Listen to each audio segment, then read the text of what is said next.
30 साल कंपनी चलाने के बाद इस रियल एस्टेट कंपनी के फाउंडर और सीईओ अब रिटायर हो रहे हैं और हम भी क्लास 12 अकाउंटेंसी में यही पढ़ते हैं in the chapter retirement of a partner. तो जब भी एक पार्टनर रिटायर होता है तो वो सिर्फ बाय बाय नहीं बोल के जाता, बल्कि उसका एक फाइनेंशियल राइट यानी हक होता है जो वो साथ लेकर जाता है, जिसे कहते हैं गुडविल।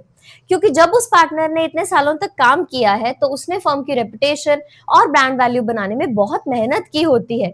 तो जाते हुए उसका हक बनता है कि वो अपनी मेहनत यानी इस गुडविल में से अपना हिस्सा लेकर जाए। अब इसे ये पैसा देगा कौन?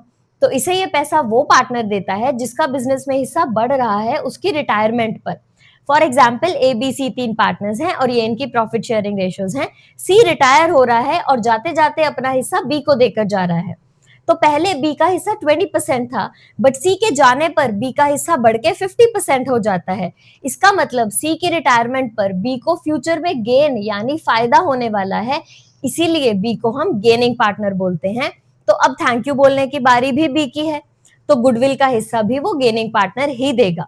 तो याद रखना, जब भी एक पार्टनर रिटायर होता है तो वो अपने साथ गुडविल का हिस्सा लेकर जाता है और वो हिस्सा इसे देता है गेनिंग पार्टनर।